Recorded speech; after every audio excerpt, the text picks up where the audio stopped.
Hello everyone, it's Sloth here, today with Back to Basics Azorius Control, a very nice one and a very fun one. So if you like this archetype, you will love it. We have quite few of bold choices and also Invoke the Winds. So, if you are a fan of stealing enemy creatures, you will get to see this card in action, and it was actually a meaningful action. So, it's the card that's really hard to see in like higher Mythic decks. So I think that's really something to watch for. And yeah, we played in Mythic, we went 67% win rate. We won all the games on the play, and I'm not surprised that on the draw we have the biggest troubles. We have a lot of value built into the deck that we will talk about in a second. So we went 4-2, and it feels that it's more or less what you can expect from the deck. It felt really powerful. We have some combinations that we will talk about them, and of course let's see the matchups. Yeah. Like, it's not a big sample, of course, so probably not much information, but if we are doing stats, then we are doing the stats, right? So, that's it. Let's go into the deck. I think it's worth talking about, and we have some cool options. So, let's see what's up. Okay, and now we are in the deck list, and with great pleasure, I announce you, Invoke the Winds, used in a deck, in a control deck, and you will even see it in the games. That's crazy. Finally.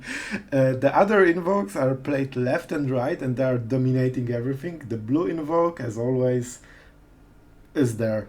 But we will make it work. We will make it work, we will make it fun, and oh boy, you are not ready for what it might steal. You don't want to miss it. So if you are a fan of this card, definitely do it.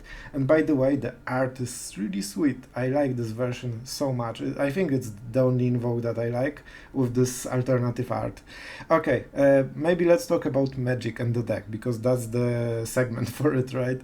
So basically we have a control deck, as always, Azorius control, but with some bold choices. We have multiple choices. This is interesting card. I must say that I need to experiment with it a bit, because for 5 mana it actually gives a lot of value. The fact that you create a creature and draw a card is already quite good. So basically for 5 mana you'll get a 2/1 in build, and the fact that you can bounce something is even on top of this. So that's interesting. It's sorcery though, so it doesn't greatly fit the rest of the deck, but it fits this deck because we have a lot of mana. So the idea was that we want to invoke the winds. We want to build the deck that uses this card. And it has 5 mana cost. So it means that you want to ramp into it to get it a bit faster generally. So this is why we run 3 Celestus.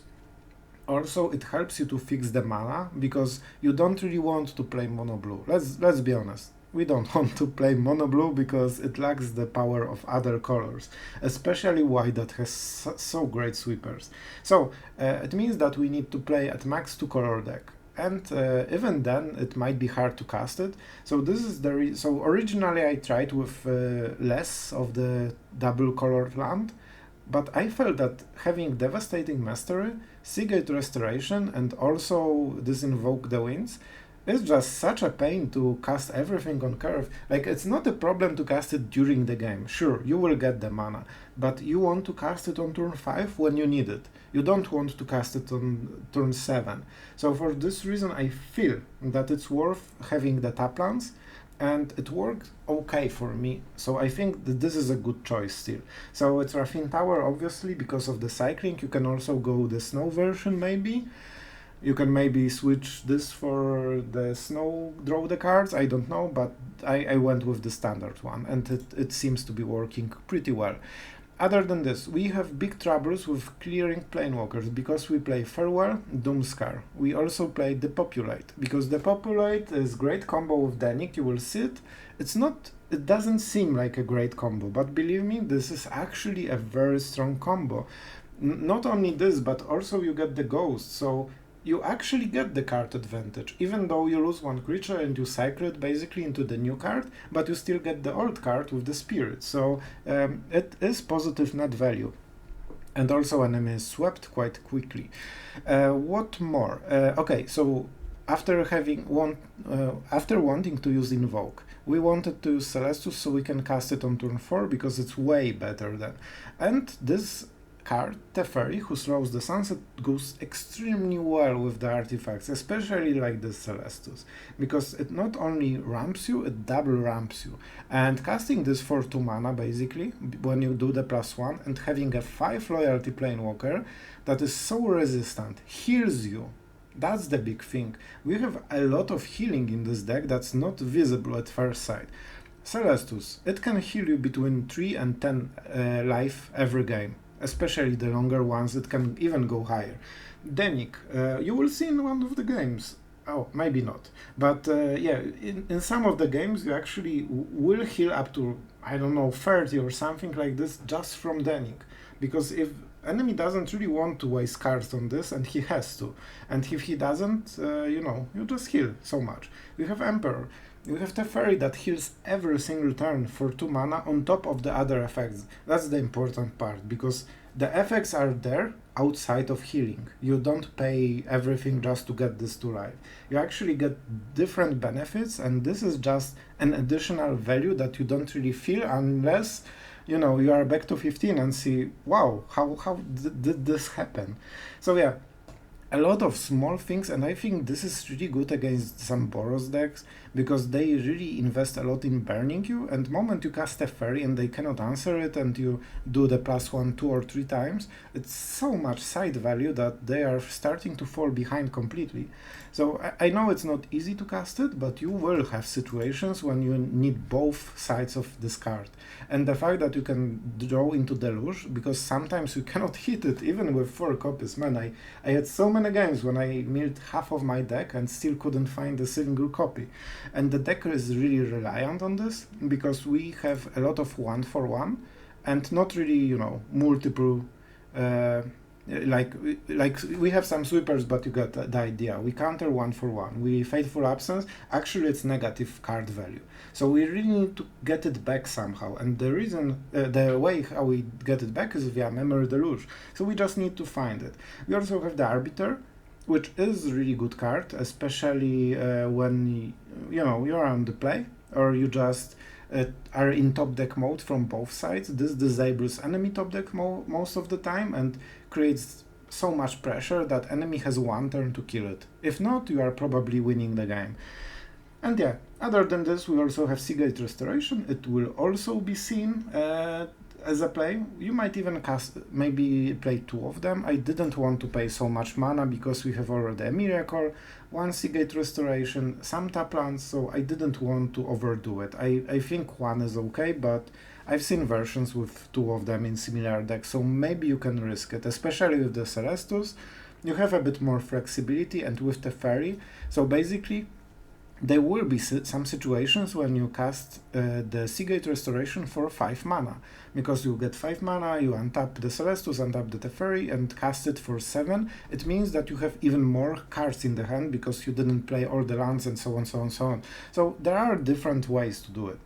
And yeah, Legion Angel is a hidden gem in this deck, because it's 1 card that gives so much value. So moment you draw it and have like a lot of spare mana, like this is the power of this deck. It has a lot of spare mana every turn thanks to Teferi and Celestus. So going to 8 and casting double Legion Angel every turn is not a hard feat.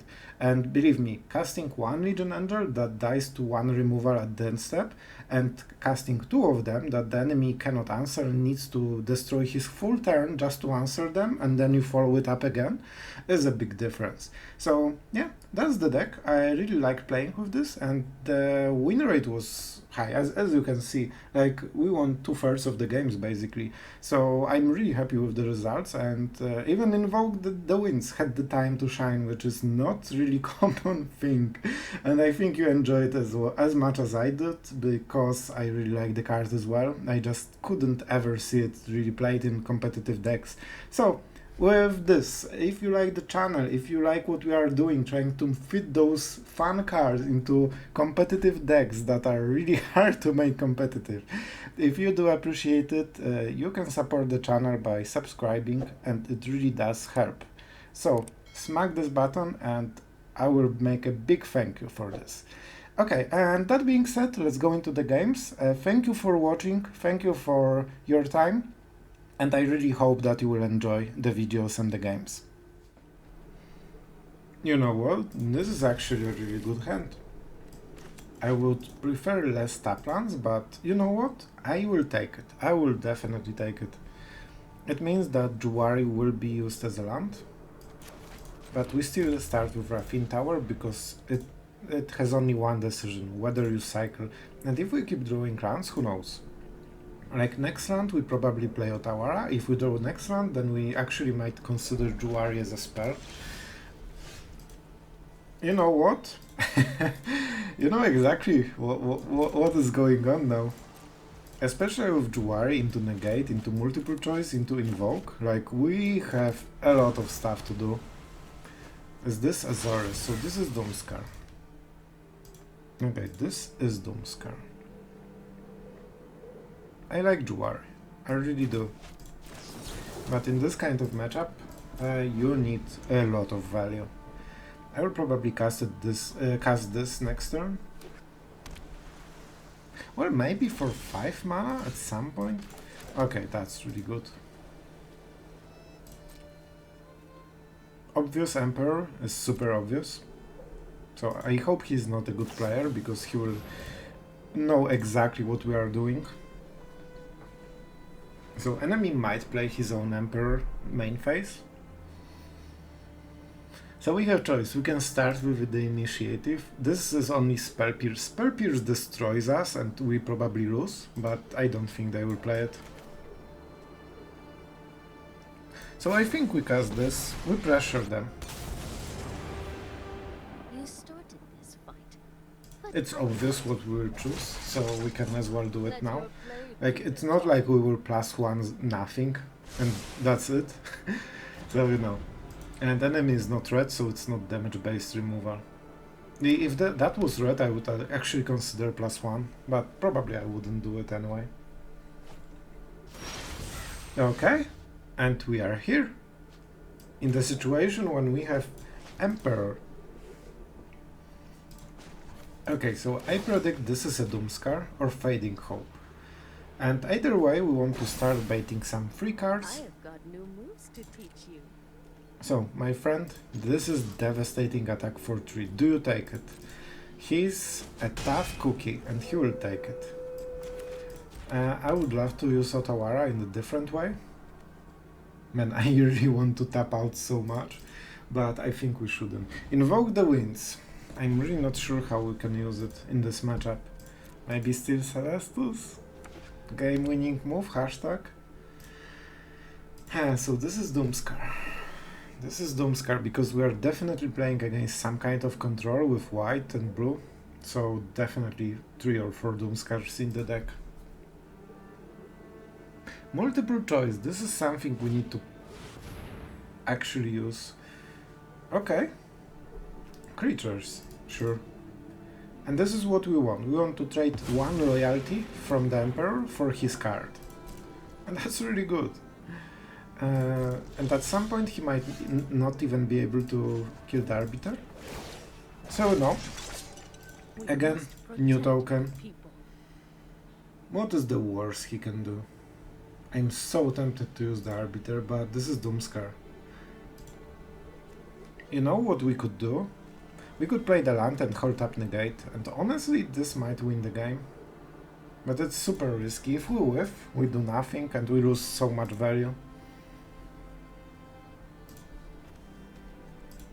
Yeah, enemy will cast Doomskar and he will probably have something. I still think casting this as a land is okay.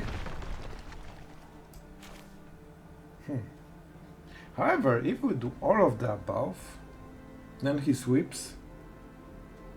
And we don't really get the value, right? Okay. I'm just greedy. I'm trying. Will be hard. Fateful Absence might be something we should keep for the haul, because we are not guaranteed to draw into another instant removal. Okay, so he's taking his time, and that's fine. Again, until you use all of your cards. Man, we want Memory Deluge so much. Sure. So right now we are in no position to counter the card draw. We have very few counter spells and we... Wow. Wow. That's a strong discard. I don't know what he has in the end. He definitely has artifacts in the deck, or at least he should. No, it's the basic land, man. Not the first I was thinking about. Okay, interesting. I still think that we need some protection after the Arbiter. So let's go for blue because we have the blue Invoke. I think we try to go for this. We have Negate, right? Yeah. Not the best, but you know what? It's actually a serious value. And it creates pressure this turn already. And this is such a good answer to the whole 4 mana removal. This is 5 mana and gives cards. But I want Memory Deluge and have Fateful Absence. Wow. That's a great draw. Okay. We still hold up Negates, and we can bait some play from the enemy. Hopefully a big Planewalker. If that's a Doomskar, we just let it. Okay. Oh, are you ready? You know what's coming. I sense the scoop. I sense the scoop. Land is okay. Oh no. I need to destroy this horrible creature that will kill me. Oh no, it gets countered. What will we ever freaking do? Oh man, that feels so wrong. He will still sweep it, and we don't have lands to prevent it. So for this reason we take 5 damage. But he needs to sacrifice another card just to cast the Doomskar, to not have it countered. So we know. We still get really ahead on the cards. Even though we lost one ourselves, but I think this is the play you have to do. If you have the occasion to steal Jin... Are you freaking serious? You are a monster. You are actually a monster. Okay. That's less funny. Let's say. Okay, I think it's the Arbiter. Maybe let's not show the play. Okay, so first of all, attack. Unfortunately, he might not block. Okay, that's okay. I don't mind it one bit. Now we create the token. Keep watch for intruders. And now we go for the Arbiter, and I will explain in a moment why. Okay. Man, Doomskar. Okay, Doomskar is actually needed. And we do not go for the Seagate. So right now enemy can Doomskar, but then he cannot Gitaxias. So he needs to choose what the play is. And we can completely disable Gitaxias except his ability, which is extremely strong already. So if he plays Gitaxias, we probably should Doomskar. That's not what we exactly want. But we will see what the play is from the enemy. He does not want to show if he taps out or not. Okay, that's really interesting. Like, this is actually really strange play. Oh, Hullbreaker. So this is Hullbreaker horror. So he blocks this one, kills it for free. But then we Doomskar. So it means he has 1 mana play. But then he needs to bounce the horror, so it's okay. First of all, let's get our cards, shall we? And if enemy taps out, that's really a lot of options for us. It's Raffine Tower, because it's tapped and we don't have time for tap lands. Oh man, do we not have time for tap lands? Okay, it's Celestus. So this ability doesn't matter, but the fact that we draw cards and force enemy to react actually does matter a lot. Like, I want to see your play, my friend. It might be also Hall of the Storm Giants, but it doesn't have great blocks. I'm curious. I don't know what the enemy is planning to do. So it has to be Hullbreaker. Okay. So it is Hullbreaker. But then with Sorcery Speed we cannot really answer it.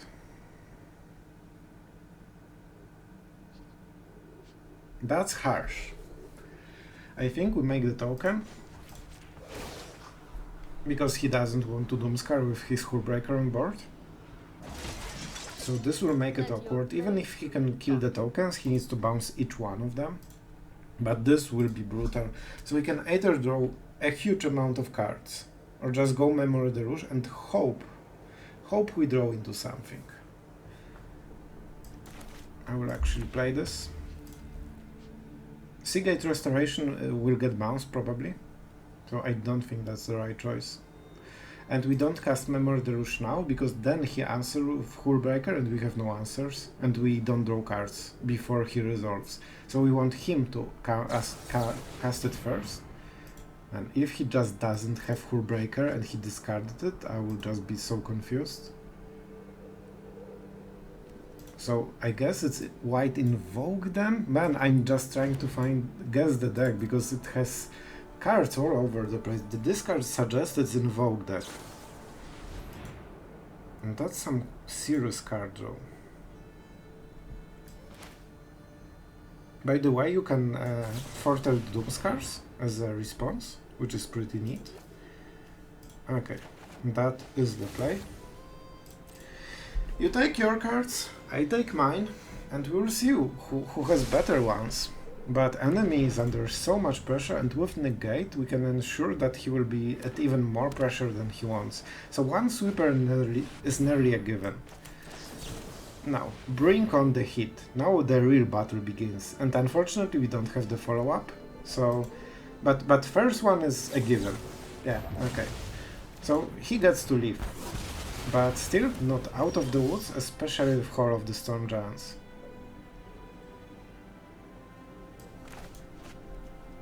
Enemy is tapped out, so, you know, let's do what we like to do and draw some cool cards. Syncopate is really tempting, also really light, but Hall of the Storm Giants is where it's at. 3. Man, I don't think enemy will tap out completely. Yeah, he will have 2 mana after Gitaxias.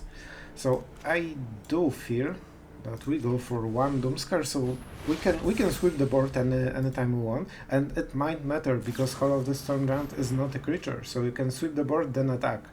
And it's not like it's not easy to counter this play, but enemy needs to be prepared for countering this play every single turn for the rest of the game. And that's actually a lot of pressure, because it cuts his turn every turn in like half. And if he doesn't, man, I hate you. No, I don't acknowledge this card.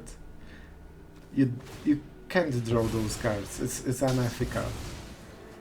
Oh man, so we need to find another plan. And it is just making it so hard. Hall of the Storm Giants was actually a really important part. Okay, so let's go for white maybe. We don't have too much white. At least our hand size is infinite, so you know, it helps a bit. I want my mana. That's the first thing. I do like Syncopate, to be honest.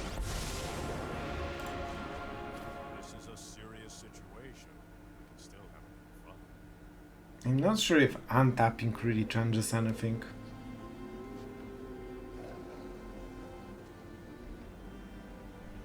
That's an interesting choice. We can deck ourselves, so the ultimate is not great here. If we cast the Emperor, we have what? You know what, actually, untapping might make a difference. Creature and land. For the land, let's take the blue one.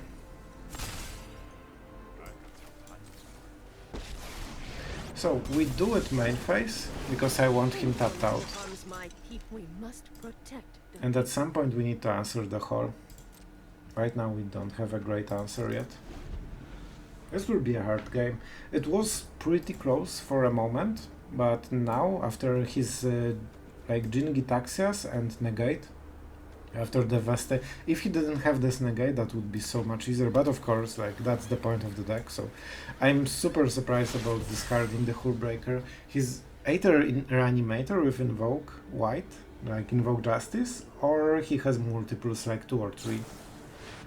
Okay, 2 or 3 it is. This is not the nerd version, so we cannot counter it. And this is counter. Like, we will fight for the Hullbreaker, so enemy won't get it for free. And this will only bounce it. That was quick. So the Legion Angel, because it gives a lot of value, and March, because it's very quick removal for everything, especially Hull. Let's go and blue this one. Ha! We actually can attack through the horror. If we had the Hull, we would win already. Yeah, counter and attack with the Hull, tapping out and protecting stuff. But it's not the case, unfortunately. Attacking doesn't make much sense. I think we just Doomskar and remake the Samurai and the Legion Angel. So let's start and see how he reacts. I'm not sure how many cards he has. Honestly, I think that it's worth removing. How much mana do we need? 3, 6, 7. I think it's okay. He's tapped out completely, and that's his second Hullbreaker, so that's actually a really important one. And you know what? Let's go to 5 and exile a Doomskar. Oh, sorry. 7. You need to pay 7, but you exile 1 card and you pay less mana. Okay, I get it. And we tap out like this. Okay. So we at least have... It looks like we have a hard counter spell because it's exactly 3 mana. Okay, and he targeted the Doomskar, right? So we still get it back. That's pretty cool. I like having additional Doomskar for free. I think so. I actually should have checked if he targeted the Hullbreaker or the Doomskar. I think it was Hullbreaker actually, so we don't get the card, right? Yeah, exactly. Excited a bit too much, I guess. Let your blade do A bit too much. We could play the Angel. And you know what? I will. I actually will. Because I think pressuring him when he's tapped out and cannot counter the Legion Angel is extremely big. So we force another sweeper and he needs to tap out again. Okay, that was enough pressure. I think without the Legion Angel we wouldn't have enough. So he started lacking answers, and I think he whiffed and he couldn't answer this 6 damage, and it's basically 7 damage, and then we end up with all of this and continue with the Angels. That was really close game, and yeah, I wasn't sure if we win this one. Enemies seem to have so much value. Actually, I have to say it, Blue Invoke, stealing Gitaxias was game winner, probably. We wouldn't be able to answer it so nicely. Invoke the Winds, the hero of this game that you wanted and deserved. And Gitaxias in the game. What could one man want more from life? Yeah, that was great. Final words, right? Okay, let's go into the next one better. Okay, that's very bad hand, to be honest. It's so bad that we will just mulligan it. Because we are on the draw, we don't have any place and we even don't have lands. So the populate I think is okay. Man, Devastating Master, we have only one of them.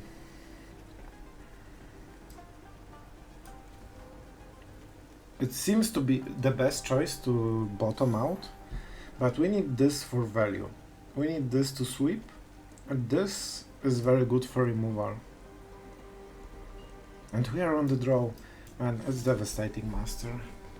I will regret it. I already know I will regret it, but still, we cannot bin the populate because that's our real answer. Otherwise, we are just forced to cast the Master for 4 mana as a worse depopulate, and that's not what you want. They all will be lands, so let's start with the one that actually is always white. And it seems that this is the day of the Angel. We probably kill it, I would think. So let's make sure that we have the correct mana. So we have 2 ways. We can depopulate, or just kill everything one by one. And honestly, it seems that the depopulate should be better. They have only 5 mana Angel, that's multicolored.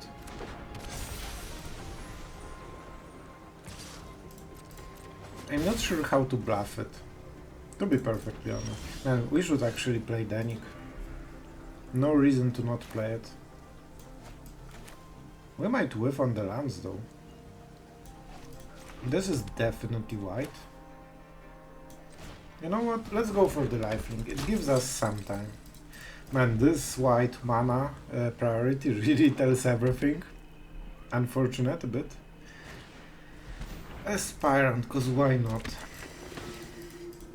I want to click it as fast as possible so the enemy doesn't consider like our things, so he just plays everything he has. And by the way, we draw cards with Dennick. Oh man, do we actually hit it? I guess we have to, right? Okay, first things first. This is such obvious bluff. I wonder what the enemy will do. Anyway, we get the lifelink. I think he will just take it, yeah. Because it's so fishy play, it has no sense. And we just gain 2 life for free that we should never get. Okay, and now we can go card for card, I think. Let's draw. You know, a Wrath of God that draws you cards. Pretty good. And we have Doomskar, which is also great. The follow-up is not the worst.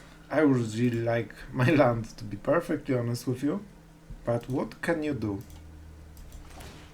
Okay, the idea here is that he doesn't have Vanishing Verse mana, so he cannot do it at the end step.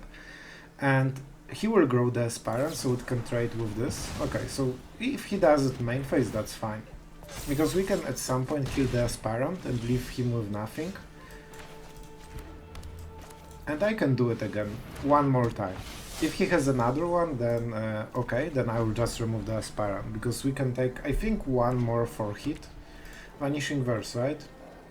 I think he will have exactly the same play this turn, but followed up with something else. Oh, okay. That's interesting one. But it also only triggers when the angels are dead, so that's something to remember. I do enjoy having the Celestus. So he will put the counter here and attack. Can we do some? So we just exile it, right? Then we don't lose the Legion Angel. I'm not sure if we should get rid of this. I don't think it's such a big deal, honestly. We played the card, so yeah, I think we do it like this. So this way we invest 2 mana into the future turn, and I think I know his play. I'm not sure, he might play differently because what I expect is not the most safe play, so that would be really greedy from him. Okay, this gets Fateful Absence. This is the token, so it won't matter. Yeah, he's tapped out. So let's see the attacks. Maybe he attacks with everything because he's so sure that we have to block the bigger one. Because it's basically a forced block, right? See? This is why we get everything. So we exile this one. It doesn't die. Now we trade. He doesn't... Oh, it's every creature. I thought it's an angel. You know, reading hard. Reading definitely hard. I actually thought it only triggers for angels, so the aspirant won't get back. I would probably still do the same. That's interesting, but whiffing on the lands is so bad for us. Actually so bad. I'm pretty sure it's Fateful Absence. I don't think he has protection. They might play the boom, like the shield thing. You could also just go for the Legion Angel and something, and the Fateful Absence. But then we need to do it in this order. So let's do it in this order. Yep, I will sacrifice my Angel, and now I will play my Angel. So now we have the initiative and enemy needs to answer. And he cannot easily kill his own angels. Sure. That's not great, but what can you do? Okay, land is pretty cool. That's strange.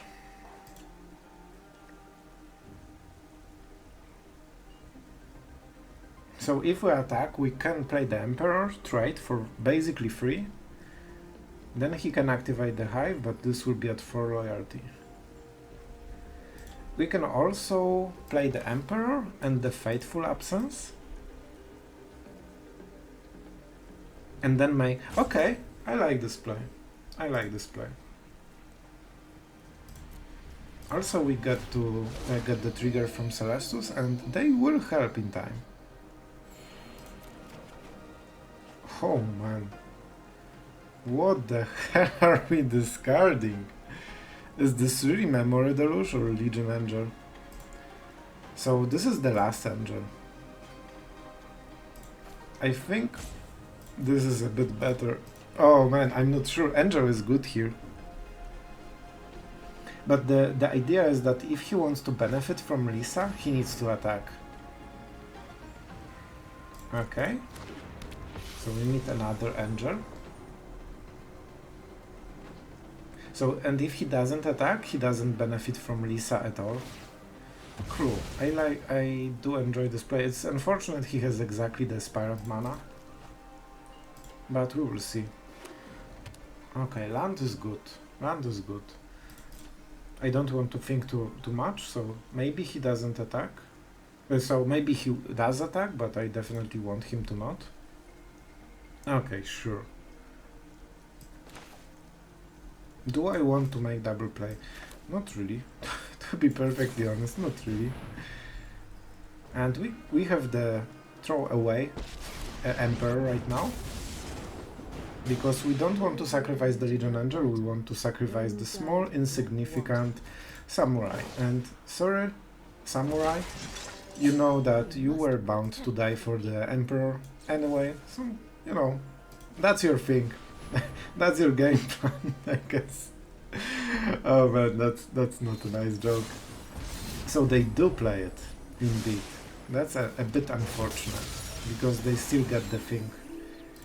Let's draw. That's a land. We can safely discard this one. Farewell is really good. Man, this is actually so good.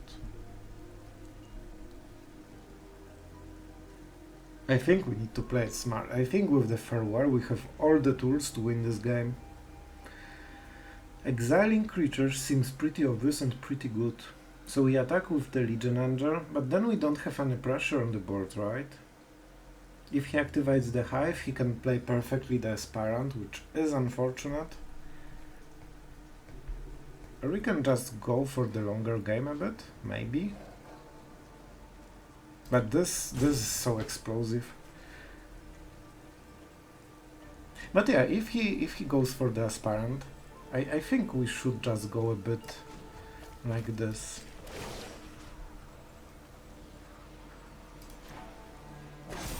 This way he cannot really trade easily. And let's do the favorite thing and not do anything. Like a real control mage. Let's switch into nighttime because I want the live game. Man, we went from I think 8 or 9 to 11, 12 already. That's pretty good. I didn't cast anything because we have... oh, that's a good draw.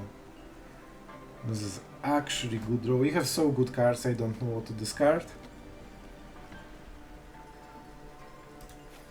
Believe it or not, it's Memory Deluge. This might trigger his Hive, but then we just cast it. And we just go all in. So let's see how tempting it is for him to activate the Hive. Because like all of those cards are extremely relevant. I would like him to play the Aspirant. I really want this additional value. Perfect, thank you. Thank you, my friend. Now I can safely farewell. Yep, and I hope he plays whatever he draws. 3 mana is usually enough. Good. Good. Let the hate flow through you. Okay, that was horrible. What the play is? Obviously, an easy Memory Deluge. I think he might scoop in a second. So March is really good. We have Doomskar for Thord, so let's go for the Syncopate actually. I think we want a lot of different answers. Emeria core is good game decider, but man, this is actually pretty good. All of them are pretty good. We are doing farewell, so it means that the Wandering Emperor is the worst. Oh wow, that's a land. A tap land. Okay, so what is the plan? Do we attack first? If he sees through our play, then he gets the lifelink.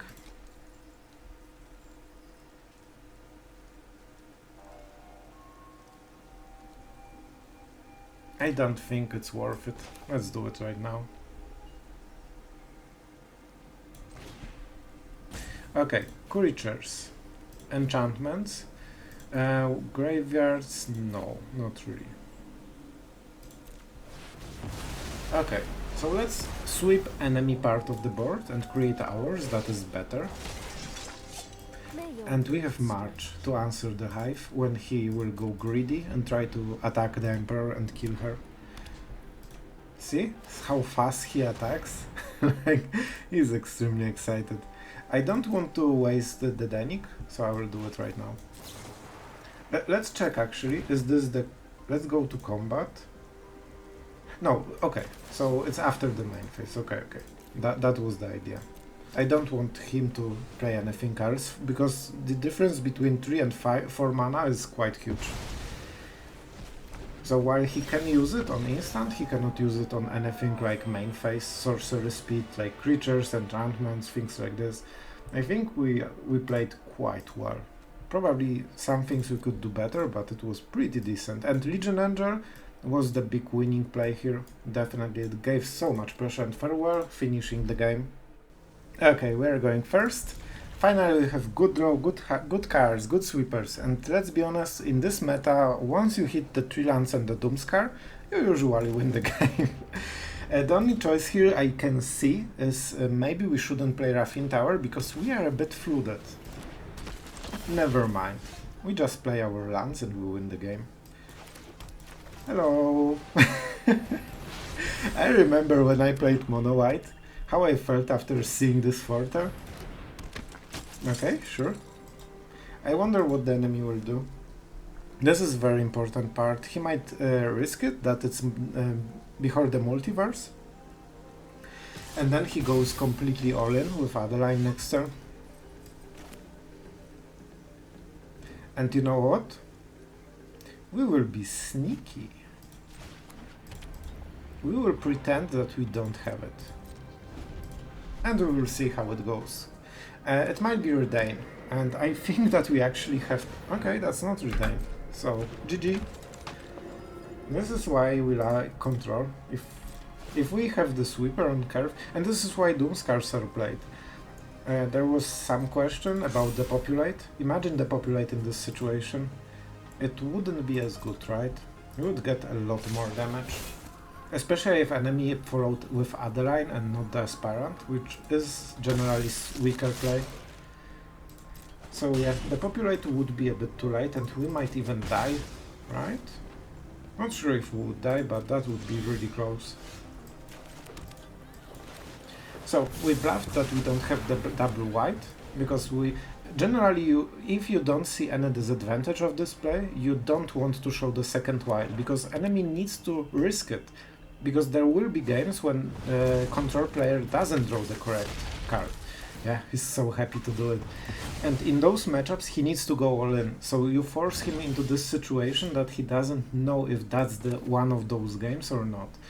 We have 4 blue, so we can actually go like this. Okay, my friend, you had your fun, but what are you going to do now? Tenacious Underdog. And this is why you need marches, because if you don't have them, you are in huge trouble. But if you have them, it's basically done.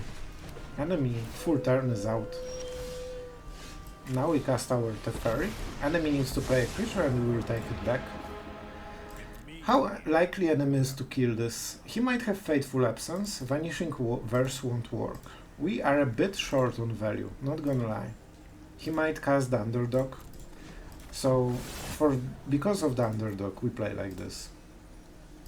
And always the land that gives both mana, because why not?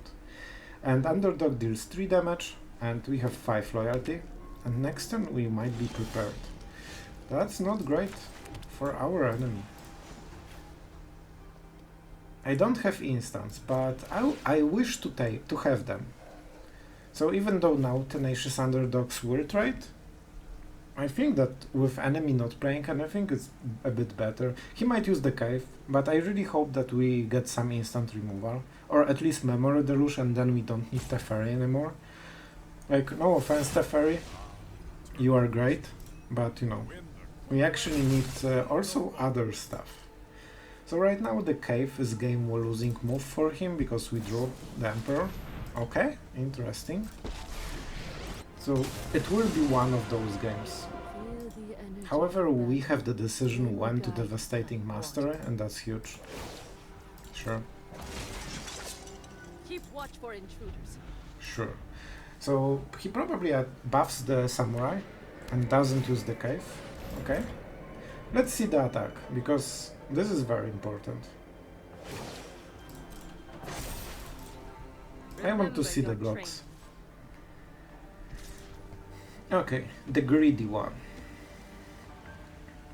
That's interesting, we cannot trade for both. So we either save Teferi and keep up the Emperor, then we have problem with the cave. Or we get rid of the cave and lose Teferi. We can take it back if we really want. I feel it's defending the Teferi, because it's basically the same as drawing card. And this is card with selection. Also it forces enemy to attack him again next turn. Well, you know what, that was the card that we wanted.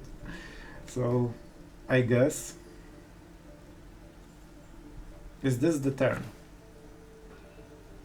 Is this the turn?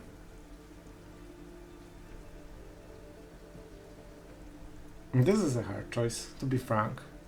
I don't really want to tap out, but I think it's worth it. So, 5 mana. We are stealing a token. Oh man. This is what it has came to. We are at 10. He can use the cave. And we cannot really do anything about it, so let's draw a card. Make sure that we have options, and this is pretty good draw. Let's make the token, because it creates way more pressure with 2 tokens than 1. So we know, probably not the best Invoke the Winds in the game, but honestly it was a big impact. Instead of being on the back foot, we are ahead, and we force enemy to be on the back foot. He cannot kill us with the cave, so that would be the dead end for him. He can kill one of the planewalkers, but only one. That's not much, and he cannot even defend the Emperor nicely. Like, it feels like a really good game for us so far. And with Vigilance it's even better. Show them how we greet our enemies. I want to make sure, like, his HP is not important. I think he will just allow it. Or double block, and then we kill both. Which would be great. I guess that's it then.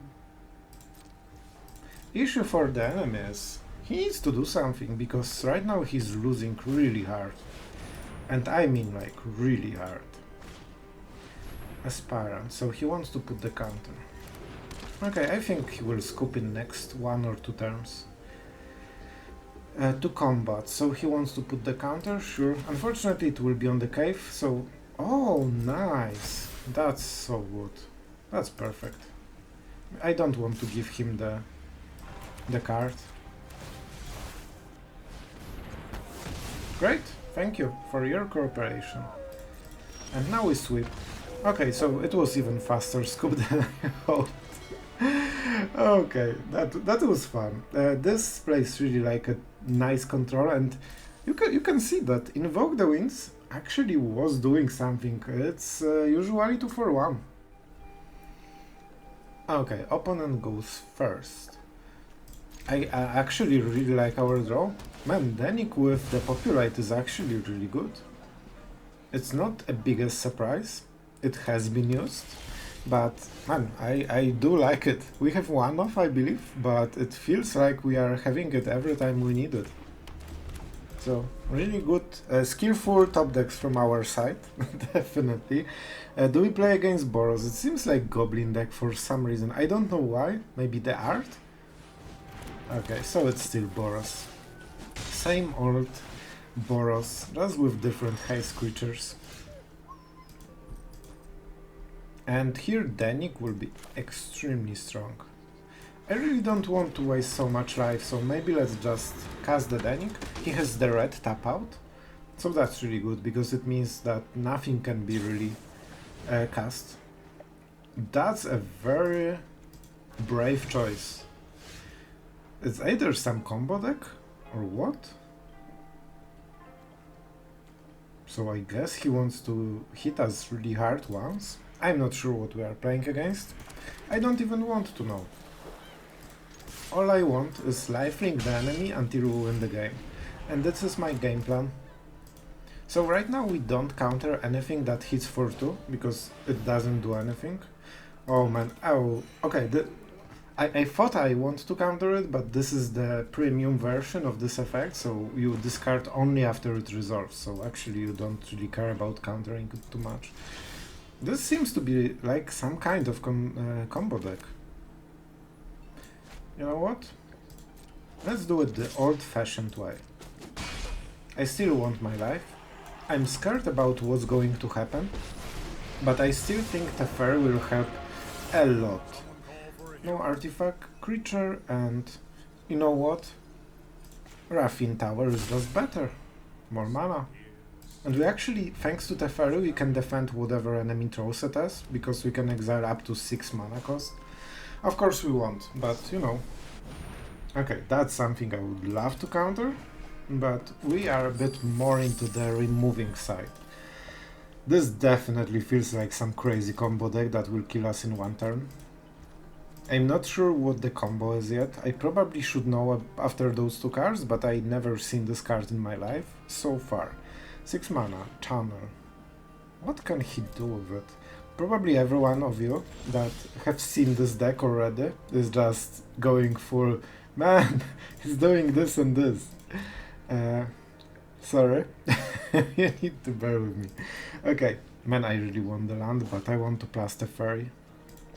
And also, like, attacking with lifelink and still having, like, vigilance is so good.